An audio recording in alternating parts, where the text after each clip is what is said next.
Oh, we're live though.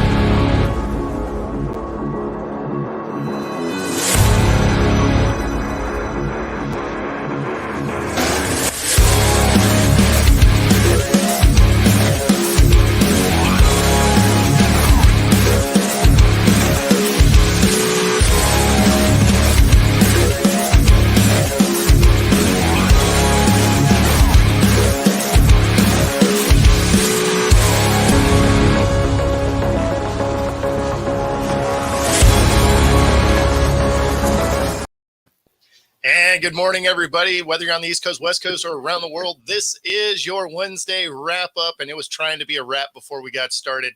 I am joined here with Mr. Yu and Herb. How's it going, gentlemen? I don't know. Good morning. I don't know what to say. Good morning. The computer is just not Wow. loving the early morning show. Apparently, it needs more coffee than I'm drinking because it is not I'm working gonna all drink morning. But if you're Drink watching this mine morning, too. grab some coffee, hang out with us. We can kick this thing off with the NHL Finals. Finally wrapped up. Panthers get it done. Not really the way you thought it was going to go down, though. I wasn't expecting 3 games and then 3 games and then Game 7 was fantastic though. Yes. The only hockey game I watched all year. And I said, I got to tune in for a game 7. Right. So without understanding, I guess, the nuances of hockey, it's like they picked the game. Like, okay, let's start off with a couple early goals just to make sure that you're interested and you're going to stick with us. Yeah. And then we're going to go into what the hockey purists like. So no, it was good action. It kind of sparks me to want to find a team to root for. So I have a little more on the line, but it was good. It was a good start for me to watch a hockey game like that. Well, the Panthers regionally aren't that far. Yeah. So, if you want to jump in on a winner. I got an entire basket of feelings about this. So I have a team that I root for. And I feel like my team should have been able to beat these guys. To watch how they won this, my heart sunk in my chest when I saw the news. So I'm like, oh, no. Or try to do something they haven't done since 1942. So that mountain to climb was massive. To go straight and then go 4 straight in effect and win a Stanley Cup. It ain't been done since the Maple Leafs in 42. But yeah, no, it's it was 84 years since the last time somebody came back from a 3-0. And it was the Leafs. In fact, I think that was the Leafs' last cup. But the other drought that it kept alive is now you're 31 years since a Canadian team has won the Stanley Cup. I didn't think that was possible. Right? Hockey is what they do. You know yeah. When you said that, I was like, so Bo just making up stats on the air, I guess. That's right. Sounds like something I would do, not him. But that's just crazy. But you go back to that, though, because of the Rangers, did you root against Florida in this one, or did you not care for the final? I was kind of leaning towards the Panthers winning, so that way I kind of feel kind of validated. Yeah. That's why they beat us, because they were really that good, Well, you had to be thinking they were that good the first 3 games of this series. Yeah. Because, they were getting it done. Yeah. I did think that, and then the Oilers came back and won 3 straight. I'm like, what is going on? Was my team that good for real, or what happened? So, hey, they got their first one. Congratulations to them. I'm glad for them. As far as the Oilers go, I'm trying to figure out how are you supposed to feel? You go down to a 3-0 deficit, you win 3 straight, and then lose a game 7. I know some folks would be like, "Oh, well, at least you were in it." That kind of participation trophy mentality that don't work for me. You can't win 3 straight and lose a game 7. It can't. There's no silver lining in this. There's no way to spin this to make it sound good. It's like, wow. Well, we had that question posed to Raj on our show. Would you rather win? Would you rather lose in a blowout or a close one? So if you're the Oilers, would you have rather just lost 4-0 and went home? No. Or lose 2-1 in game 7 and have that heartbreak? 2-1 game 7. You don't want to get the brakes beat off you. Like, that is not – you don't play all year to just get smashed. So, when you look back at this series, you're going to say, okay, they went down 3-0. Their goalie, Bob Roski, was killing it, right? He was able to block everything. And then they break out and beat them up 8-1. And then the next 2 games, I mean, they were scoring goals. Yeah. So, like, not that moral victories matter because you don't get hardware for those, but you also don't go down as just not showing up in the finals, right? And they showed up well enough that McDavid wins the Conn Smythe, right? So, I mean, he gets the MVP of the playoffs on the losing side, which, I mean, how rare in sports is that a guy on the losing side actually gets the MVP? So, yeah, I mean, you don't want to get beat out. Like, I mean, I've been on both sides of a blowout. I can tell you don't want to get blown out. I kind of just wonder, I don't know about the Oilers makeup. I haven't been following them at all. So I don't know if this is a young team or these are a team full of veterans that are, they were kind of relying on this one before, it's a team of scorers. Like who? It's a team of scorers. Like they. I mean, are they veterans or are they young? It's a young team or I mean, they're not young, but but they're not old either. Like this is a team that they can kind of run back. Okay, they'll be together for a while then. Yeah, a little while anyway. Okay, right. That helps a little bit because they got, when came back in 3 straight and then they lost in Game 7, and this is a team that kind of relied on this. Like guys ended their contract, they blow the team up, and it's going to be horrible. Yeah, they got a chance to run it back. It'd be motivation for them. Sure, and they have, this year.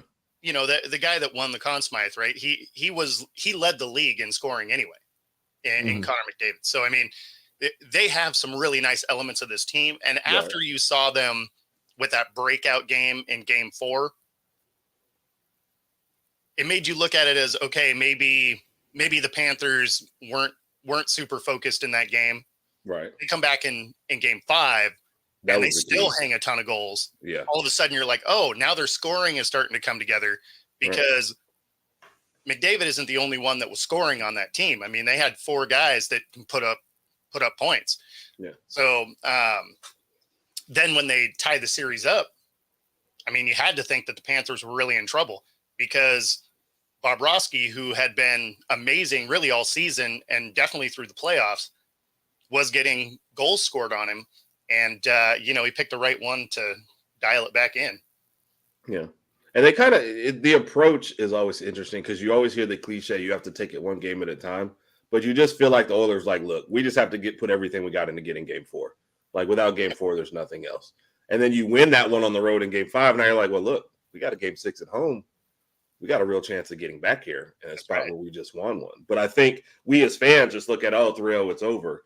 I think as the players involved, you have to be like, okay, just get one, and maybe your motivation in Game 4 is like, don't get embarrassed. That's fine. Whatever the motivation is to get you through the next game has to, it is what it is. So I was impressed. I knew I saw this somewhere. There's 2 guys on their team. I think they're 2 of their leaders. They're in a little contract situation where the team has to decide whether I can't pronounce their name. I'm not even going to try to butcher their names on air. I'm not even going to give it a shot. You can just call them Herb and Bo. No, I probably say their first name. I ain't missing out with the second name. Not too early. But they both in a contract situation where the team have to decide they're gonna bring it back on and extend them or not. So these are 2 leaders that can change the face of the team if they don't decide to extend these 2 gentlemen here. Bouchard is one of them. The other one's name I can't pronounce his name. His first name is Leon, but I can't pronounce his last name. Sorry. But yeah, those 2 guys are significant on this team from what I'm understanding. So they got to figure out because free agency comes up in July on the 1st. So we'll see how that looks. But yeah. Trina was rooting for Edmonton too, though. She's in Canada. So cool. She was pulling hard for them during that game. And educating me at the same time every time I asked a dumb question about hockey rules. Yeah, and this is very true, Rob. More money to be made in a tight series. Absolutely. Plus, I mean, the networks want to have all the games because they have the advertising sold for those games. Right. So absolutely. And yeah, I mean, You want to Rangers see would have brought in more money though. Yeah, it was funny that it ended up where the Rangers. They put more money in. They put more money in. You got to get there. I know. They couldn't quite pull it off. Yeah. It's weird that it ended up to the final game of the College World Series and Game 7 ended up being like at the exact same time. I realize you can't maybe predict these things ahead of time, but that's just bad scheduling. So especially with so few events going on right now, that's just bad scheduling. Yeah. Which I'm probably sure at 3-0 they were like, oh well, we don't have to worry about this. And all of a sudden they were like, what? Game 7 is win. So I mean, I guess speaking of contracts. Your Knicks decided to trade a lot of picks away. Oh, I mean, y'all are mortgaging the future here. Yeah, I was shell shocked there for a minute. It took me a while because it was under Woj's under his name. I said, okay, this must be legit. Because I was like, this can't be real. I had to take time to think about it, and that's the good thing about where I'm at with sports. Take time to assess. Don't move with the flow of the frenzy and the chaos. Sit back and think about it. And I had to do that with this because I was at all those picks. I'm like, are they really relevant though? In the NBA, it's not the same thing as the NFL draft.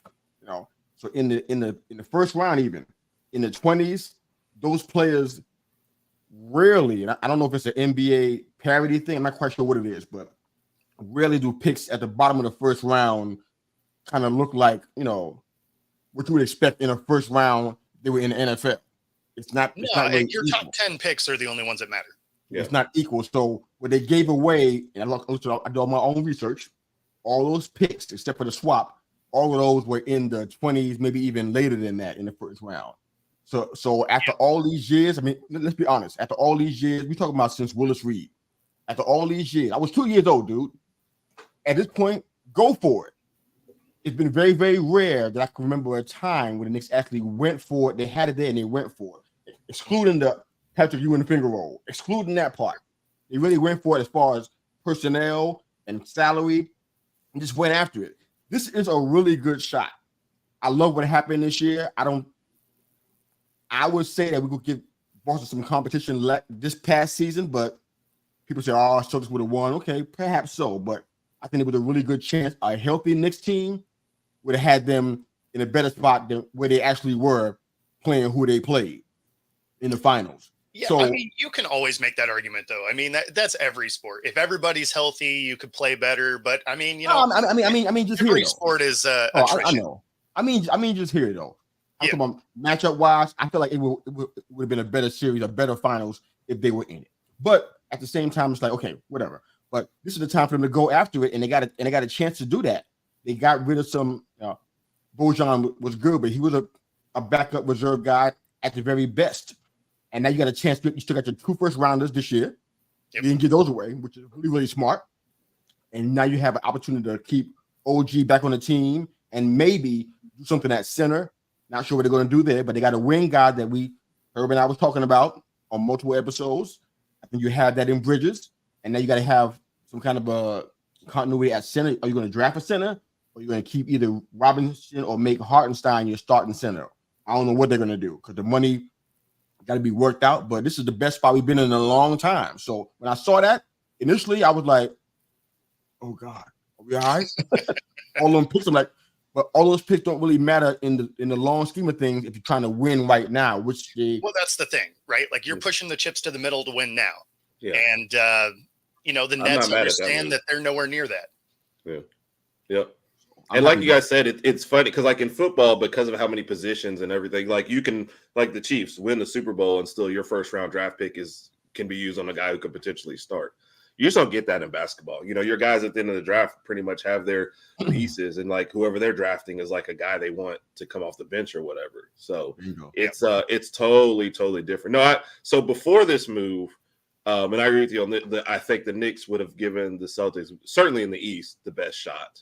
Sure. And maybe the best shot like outside of Denver, you know. So I had already slotted them at number 2. Raj and I actually did an NBA podcast the other day, and we had the Knicks slotted at number 2 going into the East next year before this move. So I don't know if it moves them past Boston yet. I need to see the other moves. I need to see what happens with Randall, and I need to see what happens with Robinson or Hardenstein, or like you said, if they get another guy. But I love the move. Like, we've sit there and talked, like you just said, we're like, they need to get a wing. They're like, fine, we'll go get a wing. I feel like they called me up and, like, hey, Herb, what do you say? Heard you, man. Yeah. So Bridges was a guy like what come from the Suns, and he goes to the Nets, and I think the Nets kind of find out maybe he's not enough to carry, like a superstar to carry, that team, which can be excused because it's still the Nets. But I think he fits perfectly into what the Knicks need him to do. So I really, really like that move. If they can keep OG, I would love this. And I mean, they're building a team to compete with the Celtics because of how deep they will be across the board. So no, I like the move, and I like I said, I think now is definitely the time, especially when you look at the rest of the East. And you're like, what do we say? Who's the number 3 seed in the East? Everyone else is just like way too many question marks. This is the time to go for it. No, it's a significant drop. So I mean, I definitely like the move.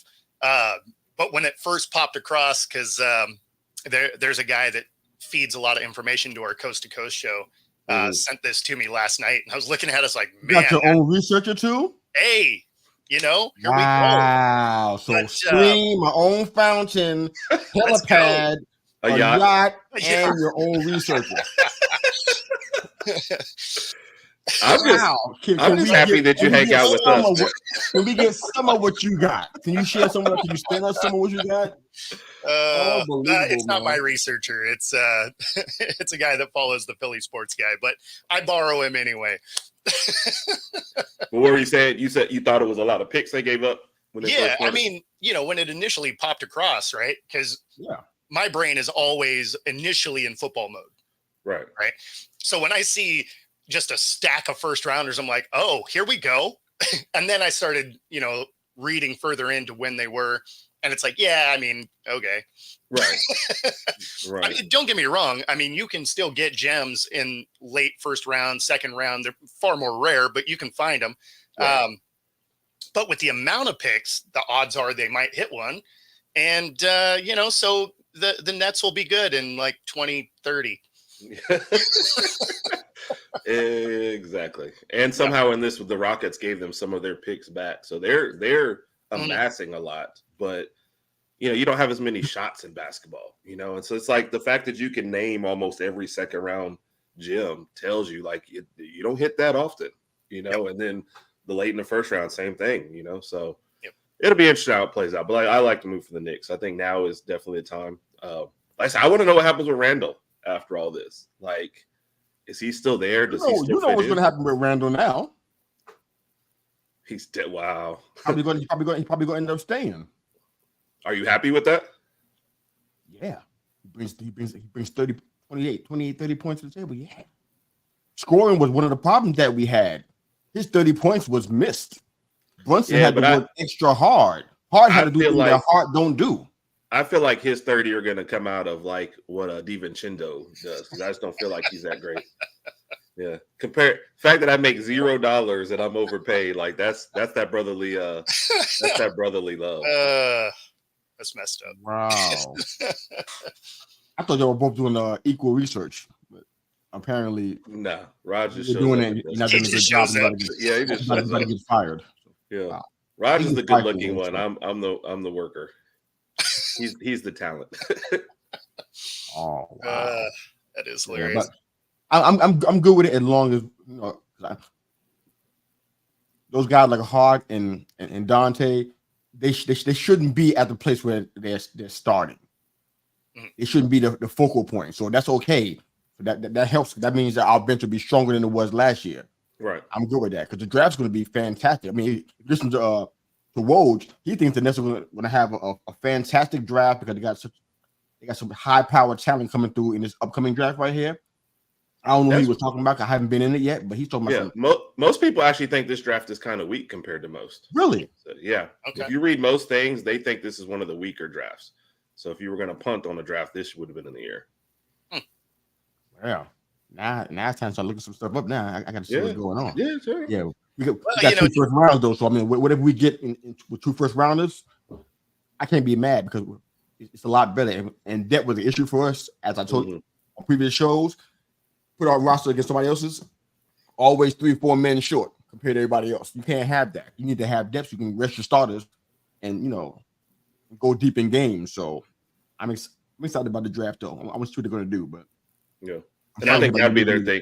They can pick up somebody who's more of a specialist in this draft, I think, versus like I need a guy who starter can do everything. I just need a guy to come off the bench and get me this. You know what I mean? That's what I think they're going to get out of this. A shooter?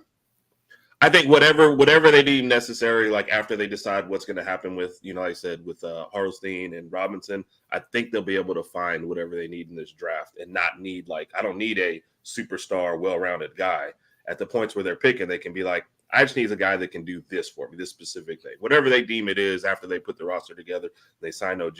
So I don't think they're going to get a star with their first round picks, but I do think they'll get something to help fill out the roster. Yeah. Sorry, Bo, I know I cut you off there. Oh, no, you're good. I was just going to say it's only dumb if it doesn't work, right? Yeah. If they move all these picks and they don't get it done,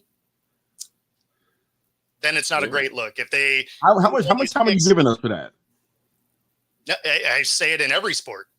No, he means how many years? Like, are you saying it has to be next year, the year after? I'd say you probably have a couple of years, right? Probably not the first year, although it's probably your best shot. But if you don't get into the finals, you don't necessarily have to win a ring. But if you don't get into the finals, then the move doesn't look great. If we get in the finals, man, we don't win a ring. My hometown's gonna be burned down. Dang. I mean, what are you talking about? I know my home. I know that can't happen. We're in there. We got to go ahead and take care of business. It can't be what it was. They're like Philly. Whether you win or you lose, they're burning the city down. I'm not comparing this to nothing that's happened before. This is a total different kind of fire. I'm not comparing this to Philly or no other place where they burn their city down because they won. I'm not doing that. I'm saying that we can't go to the finals and not win. That's not going to work. After all these years, like I said, Willis Reed, 1972, we got to go ahead and win this. If you can get that far, you got to go ahead and win it. Or that's people going to call out of work. Companies going to shut down. People will be sick for 6 months. They come back to work. I'm rooting for the Knicks really hard now. The whole city going down. I'm rooting for you guys so hard. But yeah, 2 or 3 years is what I was thinking. Yeah.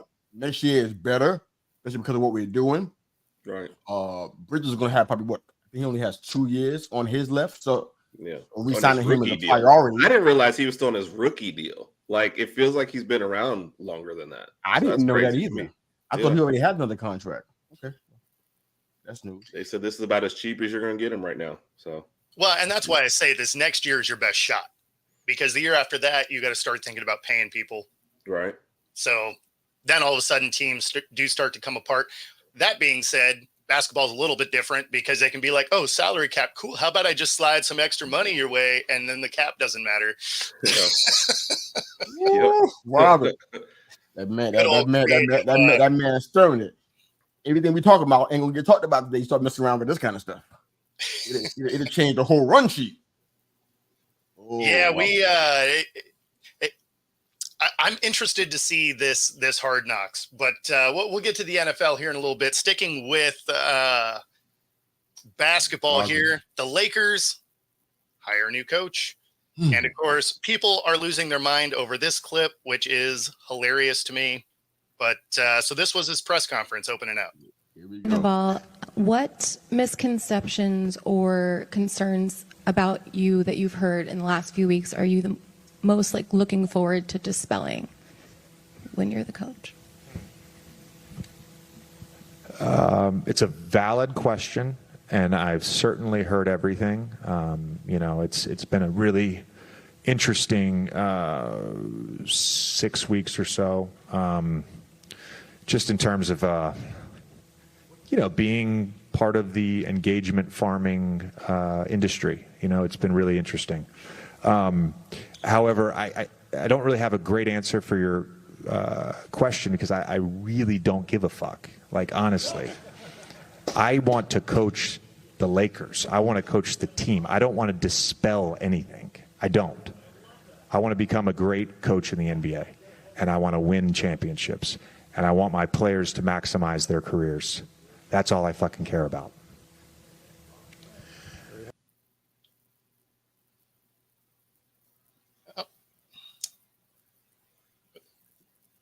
Where do we There start? we go. It was like Mr. Yu got so mad he walked out on it. Right? Where do we start? Okay. It was no, it froze. So when I clicked the button, instead of my mouse going all the way over to the clip, it stopped on him and was like, poof, gone. Oh man. All right. Well, thanks for having me back on the show. I appreciate it. Welcome back, Mr. Yu. It's always good to see you, sir. It's been 3. What did you do with your time away? That's right. Thanks for I don't stopping know. by. Yeah, I scratched the itch, and that was it. All I had time for. Well, yeah, no, I mean, it's funny because people are losing their mind over, how he approached his press conference, which I don't really care about. Do you guys think it's a good hire? I mean, it's not like people were clamoring for this position, right? And he did have a good NBA career.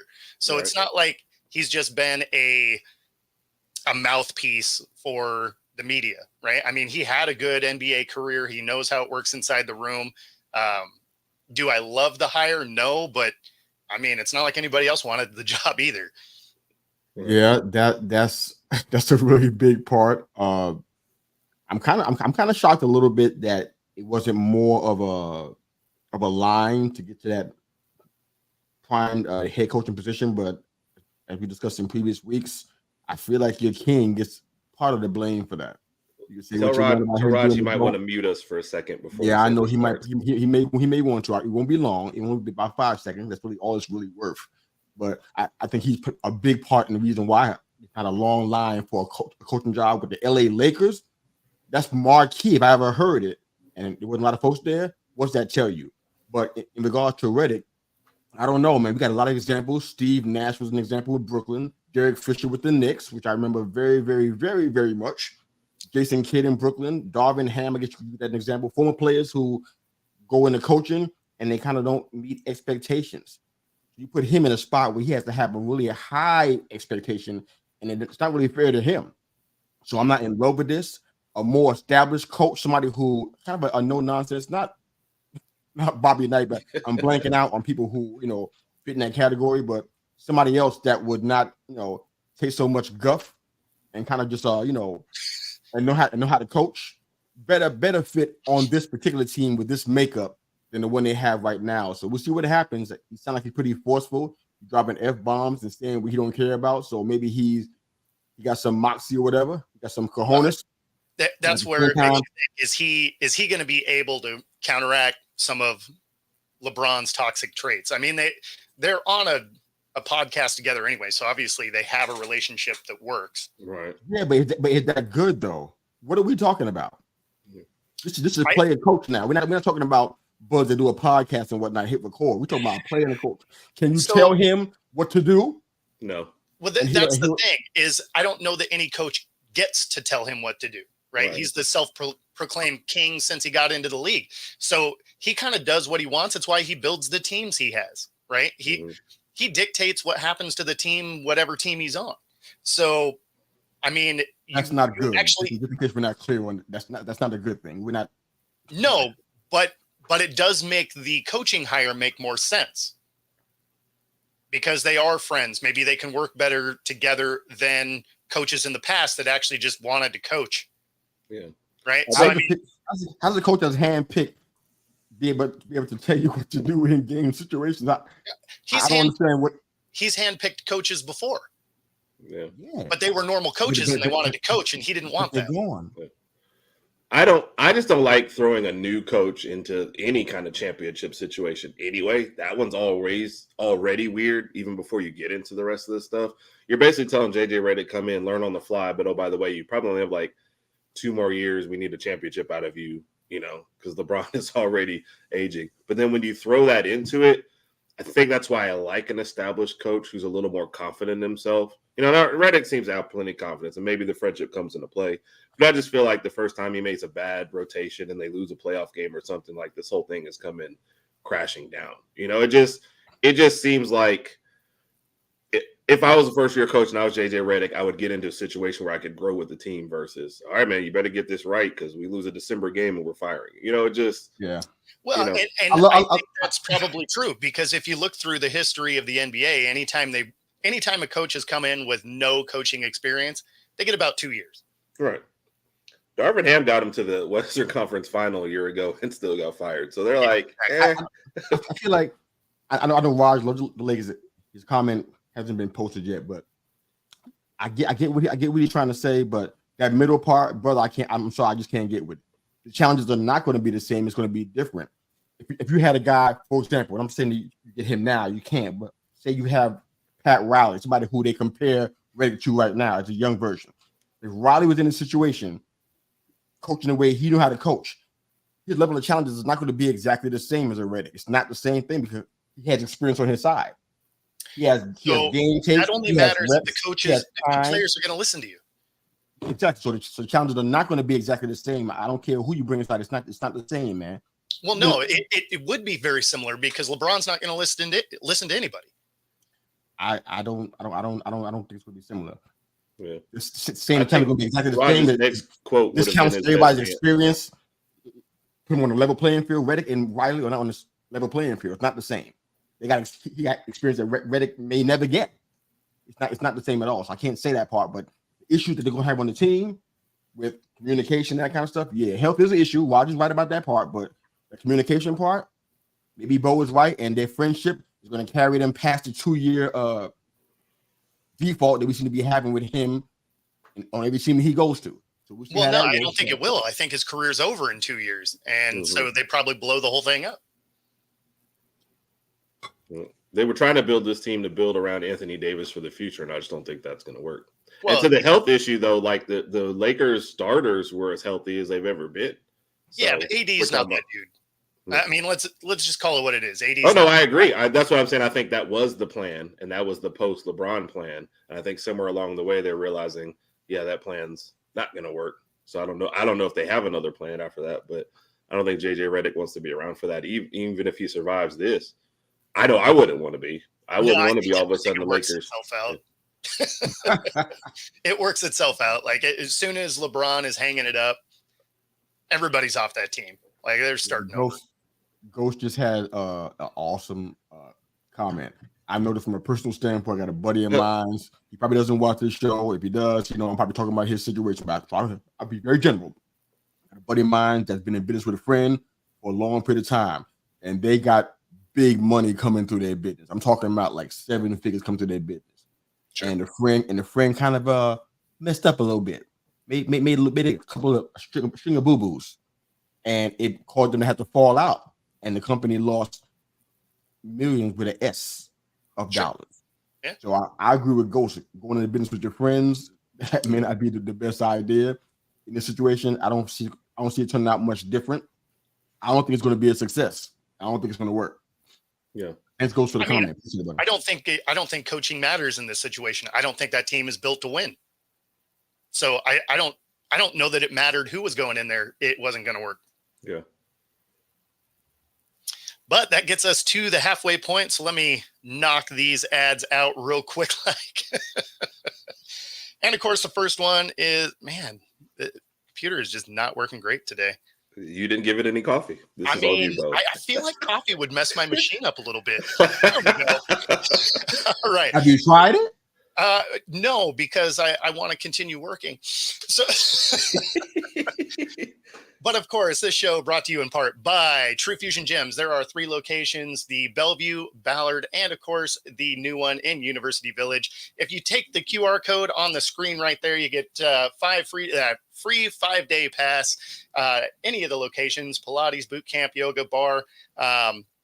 Awesome facilities, and of course, you can try all of them out. Find your edge at True Fusion Gym. And of course, for the final home game of our AFL team, the Washington Wolfpack, if you go to Ticketmaster, you can use promo code PACK50 to get 50% off your ticket. The cheapest ticket you can get right now with this promo code is $10. So let's fill this place out for their final home game. I will be there covering the game as well. So come say hi, and we'll see you there. All right. So WNBA, staying with basketball, hits their biggest ratings mark, jumping into the 3 million viewer range of the Fever and Sky, Caitlin Clark, Angel Reese rematch. And, that's pretty fantastic for the league, especially considering when that game happened, you still had championship, hockey plan. So it's not like it was the only thing that was being played. So to grab 3 million viewers is pretty awesome. It was actually the day before the finals, though, so it was by itself. They had the three. It wasn't in a time slot versus anything, but there was still other sports happening. Right. No, and I don't want to take away from it. I thought it was a great. I mean, we talked about it a little on Monday. I thought it was a great game. I definitely tuned in for it specifically. We were actually out doing stuff, and I said, "No, I'm heading back home. I'm going to watch the game. You guys can continue on." So no, it was. That's a huge difference right there. Yes. So it was well worth it. I mentioned before, I don't think the WNBA is capitalizing enough on there. It's like they just, especially because Reese fell to 7th in the draft. It's like they almost forgot her star power in all of this. They focus on Caitlin Clark. But like I said it before, I would have made this the Bird Magic kind of thing. And this would have been all over and everybody. I would have also moved the other WNBA games up an hour. So they would have finished before this game. I don't know, maybe you have WNBA Game Pass, maybe or whatever. But I feel like all of the WNBA eyes should have been on this and all the other. Like, it was just a great game to watch. So I know I've probably talked too much already, but I enjoyed the whole thing for sure. Yeah, that was probably the first game that I watched all the way through. Right. That's not nothing to be proud of, but it just happened to be a fact. At my first game, I'm talking about quarter to quarter. I just turned on commercial, but I watched the entire game, man. And let me tell you something. It is what we thought it could be. It was that. It was entertaining from end to end. It was just a lot of speed, fast-paced game. It wasn't plodding like we've seen in years past. It was fantastic, man. Some of the shot selection, not thrilled with that. I was on the show last night. It was a WNBA specific show. And I was just talking about the lack of focus. I mean, the defense is good, but it's not the reason why. It's a focus issue. These girls can get that part together, and then the organization can kind of get the marketing promotion stuff going. It can be even better than what we've been seeing so far. So I watched that game. I was part of the 1.58 million viewers that watched that game. I was, whatever the number was for that game on Sunday, but it was fantastic, man. It was a really good game. I like what they're trying to accomplish. And like Herb said, it should be a recent Clark thing, not racially tinged, but I'm talking about player to player. It has the Bird Magic kind of capability to it. And go say Reese of the dog. Dogs can be trained, but whatever. But it was a really good game. I really enjoyed what was going on with that, man. What's that mean? No, she was saying that dog. She put up an awesome you can't teach that. You can't teach the dog that you got inside of her. I'm like, yes, you can. No, that part of it's true.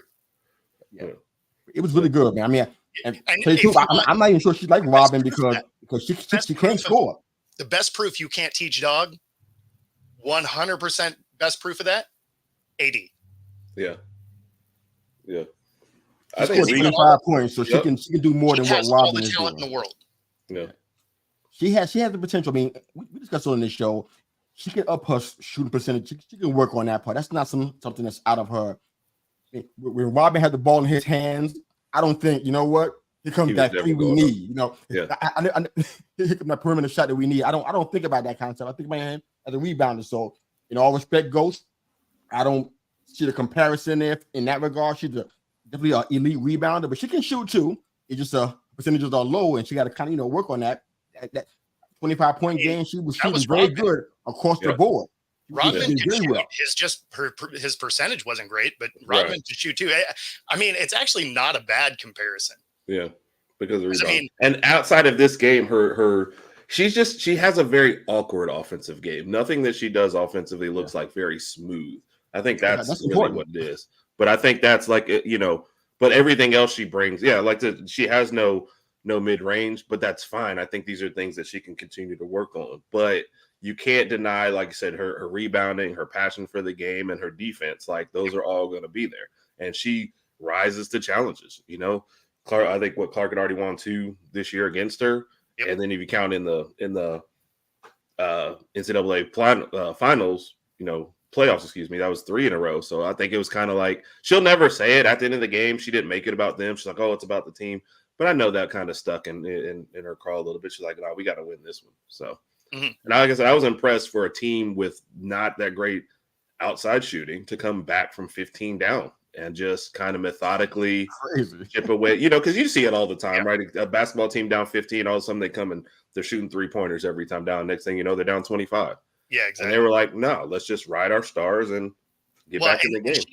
She did it the hard way, right? As they weren't jacking up threes. She did it down in the paint, and that was mostly on Reese, which, it was impressive. She was like, you know what? We're down. I'm going to carry this.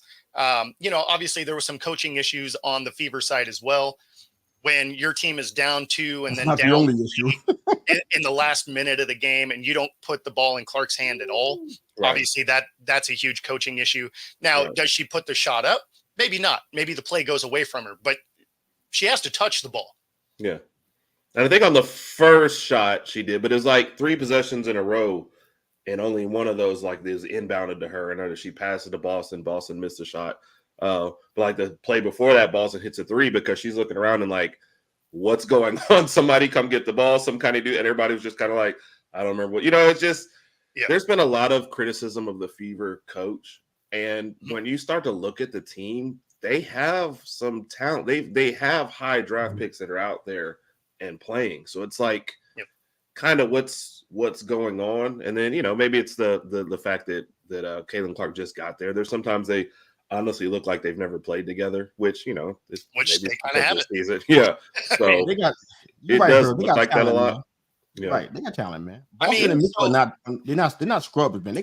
Boston and Mitchell are talented. Boston and Smith, or you're talking about a number 1 overall pick and a number 2 overall pick. Exactly. So that's 2 of the people out there. And then you go, but then it's there's a gap between that because Mitchell's the other starter, and she was drafted 2017. So it's what did you guys do with the drafts? You know? Well, and to Ghost's point here, Clark Boston duo is effective, and it honestly was the only thing that was effective because when you're watching the game, everybody else had hands of stone. They couldn't catch a pass. Yeah. I mean, there were so many points that the Sky had in transition in that game that had nothing to do with stellar defensive play, right? It was a pass. It hit their player in the hand. It bounced off, and then the defense was able to take advantage.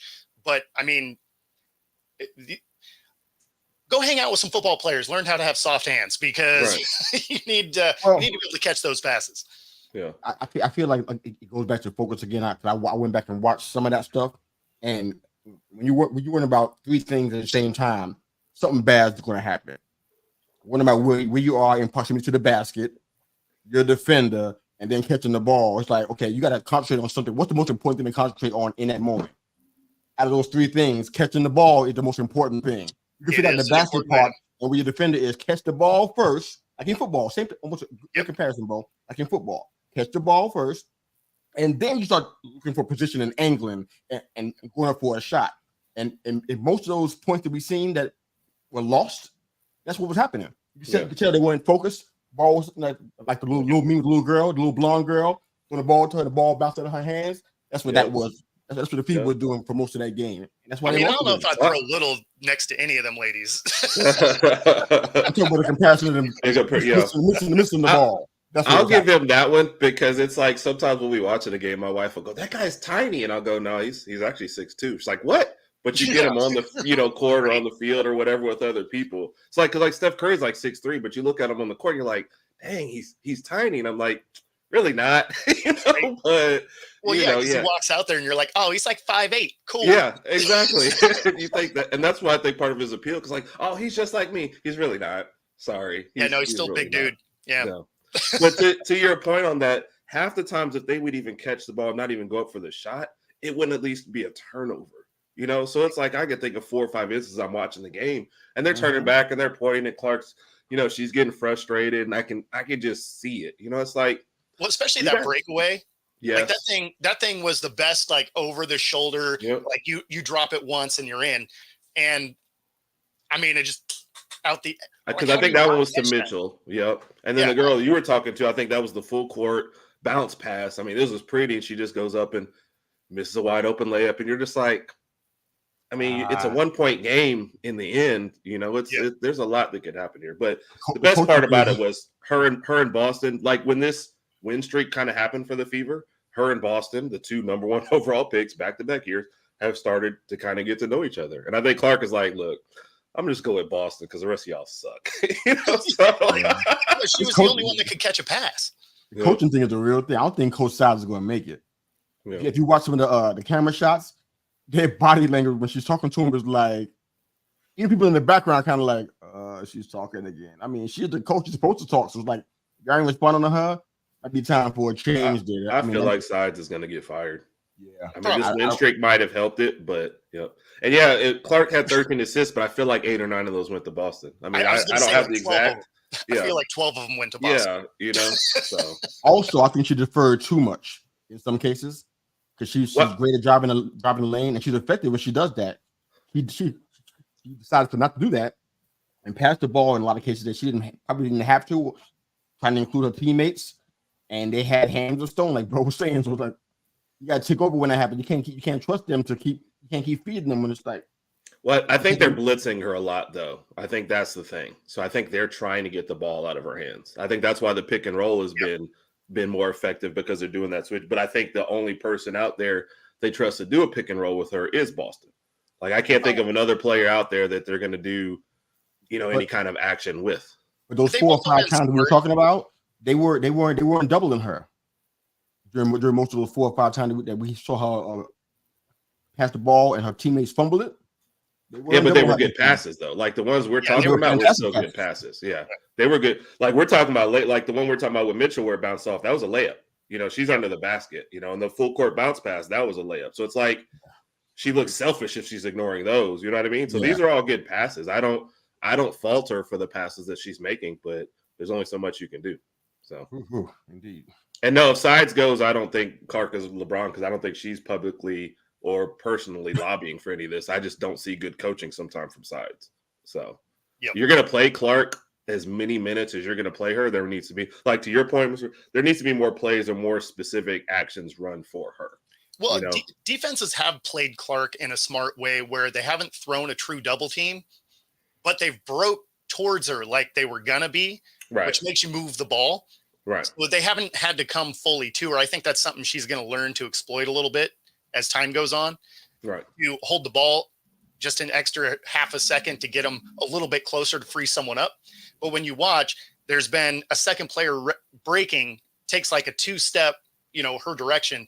She moves off the ball, but that player isn't far enough out of position to be in a defensive problem. Right. And so I think that's something that'll probably evolve in Caitlin Clark's game as she watches tape of that. Like the off the ball action too, or the two? Because go along with that, when she passes the ball, she stands. She's not moving. She's not doing anything. Exactly. So, she needs to be able to get some of those passes off while in motion. Yeah. To be able to draw other defenders in. Yeah. But again, I think that's just a part of her game that's going to evolve. I agree. Yeah. I think all these things are fixable. I don't think any of this is like the finished product by far. So, yeah. Well, Clark isn't big enough to run through a screen. Let's be honest. She needs to hit the gym a little bit. Yeah. That was my number one. I mean, and that's true when you watch the NBA too. A lot of times rookies, they haven't filled out, right? Look at Steph Curry when he first got there to now. Like it's a huge, huge change. Absolutely. Absolutely. All right. So let's move into the NFL as we're running out of time. And of course, we might as well kick this thing off with Hard Knocks off season. I saw the trailer for it yesterday. I don't watch a lot of Hard Knocks typically, but I'm curious because there was enough weird stuff around the Giants that I think it'll be interesting to see how that was filmed, especially with the Saquon action. And I was waiting for Mr. Yu to say something. So I'll be honest, man. The whole I don't even know what's happening. When I saw the little piece with Saquon's name in it, I'm gonna be honest. I didn't even go into it.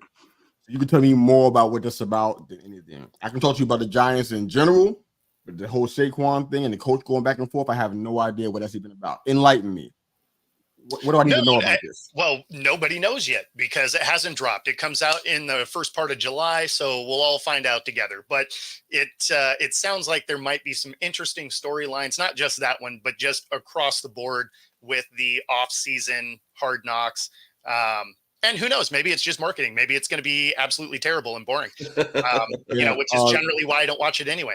Yeah, I feel you on that one. I don't know about I heard something about the contract. Even when the day after he went to Philly, we didn't offer him a contract. I heard numbers for several months before that even happened. Whether it's true or not, what do I know? I'm just a fan watching the game and talking about it on the podcast. I have no idea, but I heard a number that was fielded his way that I guess he didn't like. Right. Sure. So it wasn't like he wasn't offered anything. So I don't know what they mean by formal contract offer. I don't know what that means. It means they split a page across the table, and sounds formal. It's not formal. It's on paper. That's like the napkin, right? You're like, this is kind of what we're thinking. You'd be like, yeah, that's cute. I'm out. Like, I mean, if you get a disrespectful enough number, you're not going to negotiate at all, right? Think about if you were selling something on like Facebook Marketplace and somebody's offering you 50% of what you posted it for, you ain't responding. You just be like, nope. You're not countering that. You're just like, yeah, cool. I'll sell it to someone else. And that's, I don't know that. I'm trying to pull a number. Maybe you guys already have it already. The number that he got with Philly. No, it was a disputed number anyway. There was. No, he's saying what did he actually sign for though with Philly? Is what was that? I got it now. It's 3 years, 37. But the number that I heard was in the same ballpark. I think it might have just been 36 million total as opposed to 37 3/4. So I'm like, if that disparity offends you that much, you're talking about something else, then you probably don't want to be here. I think what you're talking about is a distinct difference in guarantees, I'm sure, is what the main thing is. That could very well be the case. I mean, I doubt it was $26 million guaranteed, and you want to be close back to Penn State and go back home. So there's a lot of the factors involved in this. I'm just focused on the team that we got. Yeah. I like a lot of things that I'm seeing in regards to kind of just, some pieces and stuff at tight end. I like the competition there of guys that I think are really good. Any one of them could be number ones in this offense. Malik Neighbors seem to be settling in pretty good. Mm-hmm. My biggest concern is the whole quarterback deal. Because I'm like, okay, with the O-line, they made some adjustments that I like. I think they will be better than they were. A lot of Giants groups really want Locke. Yeah. I'm not gonna say that that's not a good thing. I don't know what it is, but I look at the draft and I'm like, I don't want to go to the draft as early, but I don't have much of a choice. I'm like, the quarterback draft is like, if you don't get Beck or Sanders, presumably, it's like you're looking at Drew Aller. What are we talking about? Quinn Ewers? What are we talking about back there? So it's like you got to think about that kind of stuff because I don't think Daniel Jones is going to make it. Yeah. I don't care what he does. I don't think he's gonna be able to make it. If he has a good year, I still don't see us continuing on with him. Even if he has a good year, there's no logic to this. It just kind of feels like it's already done. If he has a good year, why wouldn't you? Huh? If he has a good year, why wouldn't you stay with him? Because you're under contract anyway. I think I don't trust all the things that already happened to him physically. I kind of feel like at the wrong time, that's going to come back and bite us. I kind of feel like a clean statement. You talk about dealing with your neck and that kind of stuff, and ACL. I'm like, and then and the other mental thing that I saw. I watched so much tape, the past 2 years, and looked at kind of wide open man. Now the O-line was dead last or mid last most of the time, but Eli's was too. And he found a way to capitalize on that. So that's not really an excuse. It's on you to find open man. And there was so many of them that I saw in so many different shots and tapes and playbacks and stuff. And it's like he couldn't find them. He couldn't see them. He was looking at the wrong things. And it's like, is that fixed because you're back and you're healthy now? No, definitely not. And I think that's why so many Giants groups are kind of clamoring for Drew Lock to get the start. Right. And which, fair enough. I mean, anytime you've watched Drew Lock, he can throw the ball, right? Like that hasn't been the problem. That wasn't even his problem when he was in Denver. I mean, he won games in Denver. So, I mean, he just, he has momentary lapses in judgment. He just seems like he's a backup quarterback for life, though. Like the guy that I wouldn't mind starting like 5 or 6 games versus all 17. No, and that's the thing is he is a very capable backup. But yeah, I think you're right. I think that's ultimately where probably where he stays. Yeah. And it would be a very Daniel Jones thing to play really great during your contract year, get a great contract, and then play really great on the year where they have an option of getting off of you that year. Like, oh, he played really great. We're going to keep him. Yep. And then be, because I agree. I think if they're kind of going through a mini rebuild, I would want to punt on Daniel Jones for sure. And I don't get the whole Saquon thing because it's like, I get, there's hurtful, whatever, but paying Saquon doesn't seem to be in the best interest of what they're doing right now anyway. Like you can get cheaper at running back and be fine for the next couple years until you fill out the rest of the team. So a lot of folks do that. Yeah.